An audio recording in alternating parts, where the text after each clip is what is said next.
Good morning mga tantan. Isang mapagpalang araw na naman sa ating lahat. Welcome back to my channel. No? Another day. Another pagtitinda na naman tayo mga tantan. Ngayong araw sa ng Sabado, no? Araw na naman Sabado mga tantan. Ay, dito, nag-isat kalahati tayo ng baboy. Ayan. Isat kalahati ang baboy natin ngayon. At kahapon, isat kalahating baboy din ang ating napaubos, no? At sa awa ng Diyos mga katagtad ay hanggang alas 10 lang ang isa't kalahati kahapon, no? Kaya nagpapasalamat tayo dyan sa ating mga kasuki, no? Na patuloy na namimili dito sa ating shop. At ngayong araw na Sabado mga katagtad, no? Samahan nyo naman ako magtinda. Para pala dyan sa ating mga silent viewers, no? Isang malaking shoutout po sa inyong lahat.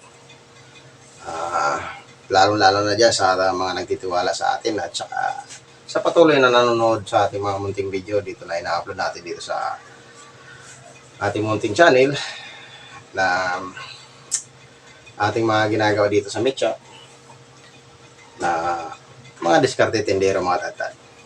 At para dyan naman sa ating mga subscriber, no? Ayan, isang malaking shoutout din sa inyong lahat. Salamat sa inyong suporta. So ngayon mga tatad, no? Araw ng Sabado. Kaya let's go. Samahan niyo ako magkalas ng ating baboy paninda sa araw na ito.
So ay mga tadtad, no, tapos na naman tayo magkalas ng ating baboy panito sa araw na ito. At ito nga mga tadtad, no, medyo pangit ang baboy natin ngayon. Maputa. At nagtutubig. Ayan. Ayan, para dyan para sa kaalaman nyo mga tadtad, no, normal talaga na nagkakaganito. Hindi po araw-araw na magandang baboy natin. Maayos naman, maganda naman yung taba niya. Saktong taba niya. Kaso, ang problema ng mga tadtad, putla siya at nagtutubig. Kaya mga tadtad, bilang isang tindero, hindi maganda ito kasi bukod sa hindi ka pa nag-uumpisa magtinda, may resiko na ito. Kaya kakaibang diskarte ang gagawin natin dito para medyo kumita naman tayo. Kaya mga tadtad, normal na talaga ito na nangyayari no, na hindi araw-araw magandang ating panindang baboy. Pero ayos na ito mga tadtad kaysa maliit yung ititinda mo. Mas maganda na ito malalaki. Kahit pa paano, kikita pa rin tayo dito mga tadtad. Ayan mga tadtad. Puting-puti siya kahit yung pork chop tsaka nagtutubig. So ay mga tadtad, hanggang sa muli, no? Sana nagustuhan nyo naman ang video natin na ito. At yan, shoutout na po sa inyo lahat. At sa mapagpalang araw sa ating lahat. And then God bless you all mga tadtad. At yan nga ang baboy natin to di mga tadtad, no? Ayan. Ayan, magandang ribs natin. Pata. Ay nakita nyo mga tadtad, oh. Puting-puti ang pork chop. Ayan. Ito nga isang mga tadtad, no? Bali. Ayan, nakita nyo yung klate natin ngayon na bali. Ayan, maputla rin. Ang ulo natin mga tadtad. Mga tadtad, hanggang dito na lang sa mapagpalang araw. And then God bless you po all mga tadtad.